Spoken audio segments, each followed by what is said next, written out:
The new Prime Minister of the Democratic Republic of Congo, Bruno Tshibala, told AFP on Tuesday that he intended to finance the ballot to appoint President Joseph Kabila's successor with internal resources, which he did not specify. Origin: "We will do everything possible to mobilize internal financial resources to finance the elections," Tshibala told Kinshasa, adding, however, that he saw no disadvantage in which would come from foreign partners in the financing of elections, considered as the priority of priorities of his government. But for the main ally of Tshibala, Joseph Olenga, leader of the dissidents of the rally, the coalition created by the historic opponent Etienne Tshisekedi, who died in February, the priority before the elections is to meet the needs of the people, especially in the social, in the security. Olenga made the remarks in reference to the country's economic crisis, after meeting with Mr. Tshibala in consultations prior to the formation of the government. Mr. Kabila's mandate, which has been in power since 2001 and for which the Constitution prohibits representation, expired on December 20, 2016, but without the election of his successor, the head of state in power. The official reason put forward for the postponement of the presidential and legislative elections to be held at the same time was a lack of resources of the Congolese state to finance them.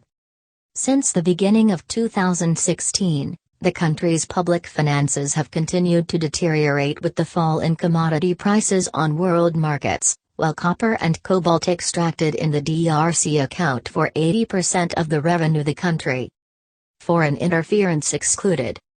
In this particularly difficult context, Mr. Tshibala did not specify by which means he intended to improve the state's fiscal room.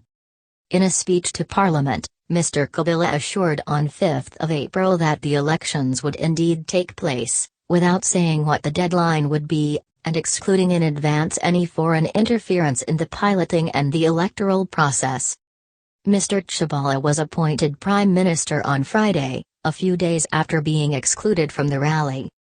Mr. Kabila maintains that his appointment is in line with the agreement reached on December 31, 2016 by the majority and the opposition, under the auspices of the Catholic Church, to get the country out of the crisis linked to its retention of power.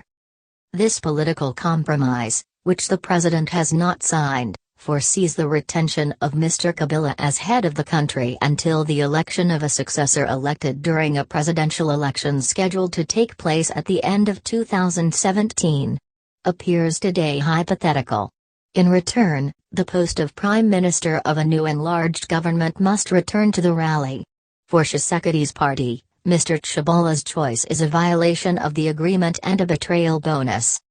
A continent in the heart of Africa devastated by two wars between 1996 and 2003, the DRC has not undergone any democratic transition of power since its independence from Belgium in 1960.